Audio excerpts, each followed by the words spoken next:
నగరంలోని మండుతున్న ఎండలు మరియు కోలాహలం మధ్య రాజు తన చిన్న బండిపై కొబ్బరి నీళ్లను అమ్ముతున్నాడు.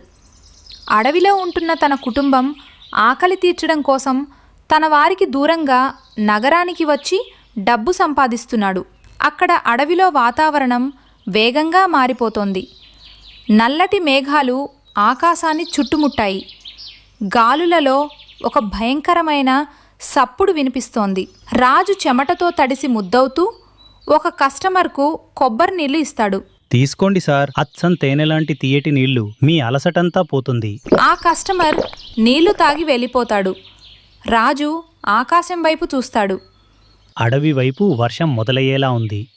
నాకు ఇంటి జ్ఞాపకాలు వస్తున్నాయి. అమ్మ ఆరోగ్యం ఎలా ఉందో ఏమో. అడవిలో బలమైన గాలివాన వీస్తోంది.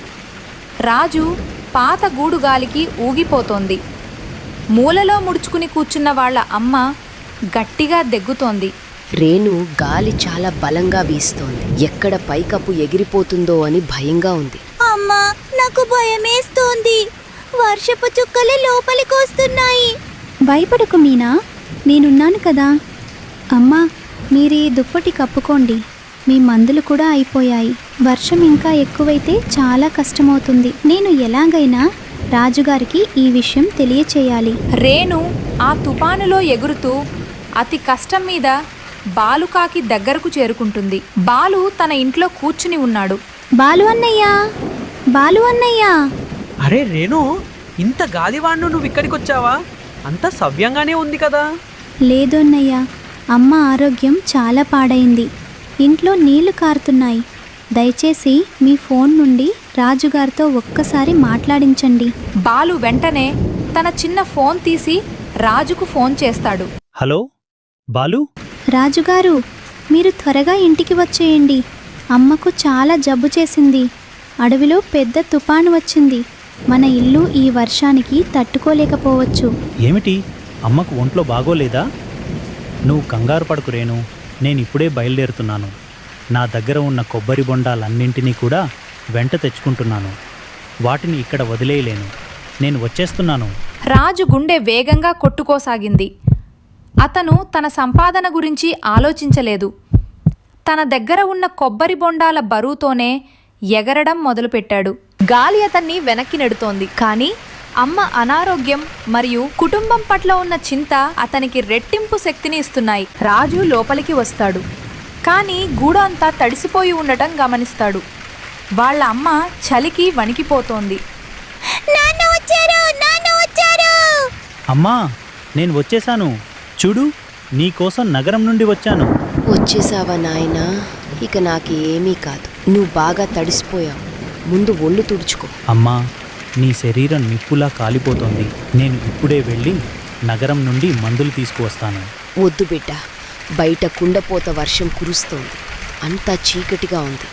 నువ్విప్పుడు ఎక్కడికి వెళ్ళవద్దు. నీకేమైనా అయితే మేమందరం బ్రతకలేము. ఉదయం వరకు ఆగు. అవునమ్మా, మీరు చెప్పింది నిజమే. బయట పరిస్థితులు చాలా దారుణంగా ఉన్నాయి. ఆ రాత్రి రాజు మరియు అతని కుటుంబానికి చాలా సుదీర్ఘంగా అనిపించింది. పైకప్పు నుండి నీరు టప్ టప్ మంటూ కింద పడుతున్న శబ్దం అమ్మ దెగ్గుతున్న శబ్దంతో కలిసిపోతోంది. ఎలాగైనా తన కుటుంబాన్ని ఈ కష్టాల నుండి బయటపడేయాలని రాజు గట్టిగా నిర్ణయించుకున్నాడు. ఉదయానికి వర్షం కొంచెం తగ్గింది. కానీ గాలి ఇంకా బలంగానే వీస్తోంది. రాజు డాక్టర్ బుల్బుల్ పక్షిని పిలుచుకువస్తాడు. చలి చేసింది మరియు ఛాతిలో కఫం పేరుకుపోయింది. నేను మందులిచ్చాను. కానీ రాజు అన్నింటికంటే ముఖ్యమైన విషయం ఏంటంటే వీరికి ఒక పొడి ప్రదేశం కావాలి. ఒకవేళ వీరు ఇలాగే తడిగూడులోనే ఉంటే నిమోనియా వచ్చే అవకాశం ఉంది. కృతజ్ఞతలు డాక్టర్. నేను ఈరోజే ఏదో ఒకటి చేస్తాను. డాక్టర్ వెళ్ళిపోయిన తర్వాత రాజు కట్టెలు మరియు గడ్డిని సేకరించడం మొదలుపెడతాడు. గూడు యొక్క విరిగిపోయిన గోడపై కొత్త గడ్డిని, కట్టెలను అమర్చడానికి ప్రయత్నిస్తాడు. కానీ ఒక్కసారిగా బలమైన గాలి రావడంతో ఆ గడ్డి మరియు కట్టెలన్నీ ఎగిరి దూరంగా పడిపోతాయి. భగవంతుడా, ఈ గాలి దేన్ని నిలవనివ్వటం లేదు. నేను ఇప్పుడు ఏం చెయ్యాలి? అమ్మను ఎలా కాపాడుకోవాలి? నాన్నా, మన ఇల్లు ఎప్పటికీ సరికాదా? రాజు నిరాశతో ఒక చెట్టు కింద కూర్చుండిపోతాడు. సరిగ్గా అప్పుడే అతని దృష్టి తను నగరం నుండి తెచ్చిన ఆ సంచిపై పడుతుంది. అందులో నుండి కొన్ని కొబ్బరి బొండాలు బయటకు దొర్లి ఉన్నాయి. అరే, నేను ఎంత తెలివి తక్కువ వాడిని! కొబ్బరి బొండం! ఇది బయటవైపు ఎంత గట్టిగా ఉంటుందంటే దీని లోపలికి నీరు వెళ్ళదు, గాలి కూడా దీన్ని కదిలించలేదు.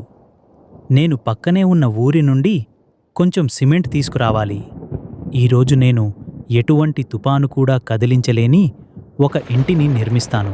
రాజు మెరుపు వేగంతో వెళ్ళి సిమెంట్ తీసుకువచ్చాడు. అతను ఒక బలమైన చెట్టు కొమ్మను ఎంచుకున్నాడు. కొబ్బరి బొండాలను పగులగొట్టి వాటి నీటిని వేరు చేసి ఆ ఖాళీ గట్టి పెంకులను ఇటుకల్లా వాడటం మొదలుపెట్టాడు. రాజు ఒక దానిపై ఒకటి కొబ్బరి పెంకులను సిమెంట్తో కలిపి పేర్చుకుంటూ వెళ్ళాడు. రండి, అందరూ లోపలికి రండి. సాయంత్రం అయ్యేసరికి ఆకాశం మళ్ళీ నల్లగా మారిపోయింది. మేఘాల గర్జనతో పాటు కుండపోత వర్షం మొదలైంది. లోపల కొబ్బరి పీచు ఉండటం వల్ల చాలా వెచ్చగా ఉంది. బయట తుపాను హోరు వినిపిస్తోంది, కానీ లోపల మాత్రం ప్రశాంతత, నిశ్శబ్దం నెలకొన్నాయి. బయట తుపాను తన పూర్తి శక్తితో విరుచుకుపడుతోంది, కానీ కొబ్బరి పెంకులు మరియు సిమెంట్తో నిర్మించిన ఆ చిన్న ఇల్లు ఒక కొండలా దృఢంగా నిలబడింది. లోపల రాజు కుటుంబం అంతా కలిసి సురక్షితంగా, సంతోషంగా కూర్చున్నారు. చూశావా అమ్మా, ఇప్పుడు ఏ వర్షం మనల్ని తడపలేదు. ఇది నగరం నుండి తెచ్చిన కొబ్బరి బొండాల గట్టిదనం మరియు నా అడవి కష్టం యొక్క అద్భుతం. నాయనా, ఇక్కడ కనీసం గాలి కూడా లోపలికి రావటం లేదు. ఇది ఎంత వెచ్చగా ఉందో! ఇక్కడికి రాగానే నా దగ్గు కూడా తగ్గిపోయింది. నాన్న, ఇది రాయిలాగా చాలా బలంగా ఉంది. కష్టాల్లో ఉన్నప్పుడు కొంచెం తెలివితేటలు, ధైర్యం ఉంటే ఎంతటి బలమైన ఆశ్రయాన్నైనా నిర్మించుకోవచ్చని ఆ రోజు రాజు నిరూపించాడు. మంచుగాలి ఎముకలు కొరికేలా ఉంది, కానీ బాలుకాకి ఇంటి లోపలి వాతావరణం బయటి వాతావరణం కంటే చల్లగా, కనికరం లేకుండా ఉంది. గౌరీకాకి వేరుశనగలు తింటోంది, కానీ బాలు వాళ్ళ ముసలి తల్లి మూరలో ఒక చిరిగిన దుప్పట్లో చలికి వణికిపోతోంది. అరే ఓ ముసల్దానా, ఎంతసేపు అలా మూలలో పడి ఉంటావు? చూడ్డం లేదా ఇంట్లో నీళ్ళయిపోయాయి? వెళ్ళు, బయటకు వెళ్ళి మంచును కరిగించి నీళ్లు తీసుకురా. కోడలా, బయట చాలా మంచు కురుస్తోంది. నా రెక్కలు ఆడటం లేదు. నాకు కొంచెం వేరుశనగలివ్వు, కడుపులో చాలా నొప్పిగా ఉంది. వాహ్, పని దొంగ! తనేమో ఏ పని చెయ్యదు, పైగా వేరుశనగలు కావాలా? గౌరీ కావాలనే 2 రోజుల నాటి ఎండిపోయిన రొట్టె ముక్కను తల్లి వైపు విసిరింది. తల్లి కళ్ళలో నీళ్లు తిరిగాయి, కానీ ఆమె మౌనంగా ఆ రొట్టెను తీసుకుంది. అప్పుడే చలికి వణుకుతూ బాలు లోపలికి వచ్చాడు. ఈరోజు చలి ప్రాణాలు తీసేలా ఉంది. గౌరీ, త్వరగా ఏదైనా వేడివేడిది తినడానికివ్వు. అవును, మీకోసం వేడివేడి కిచిడీ చేశాను. మీరు తినండి.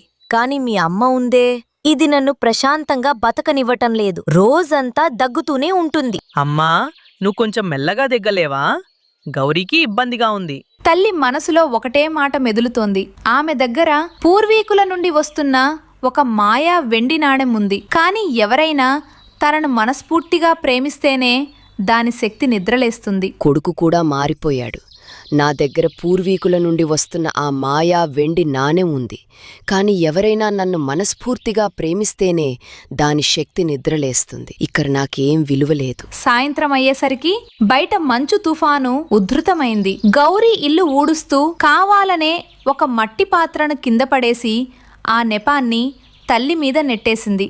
నా రాత తగలడిపోయింది. బాలుగారు, చూడండి మీ అమ్మ ఏం చేసిందో. నా ప్రాణమైన పాత్రను పగలగొట్టింది. ఇక ఈ ఇంట్లో ఈ ముసల్దానితో ఒక్క క్షణం కూడా ఉండలేను. ఉంటే ఈమె ఉంటుంది, లేదంటే నేను, బంటి ఉంటాం.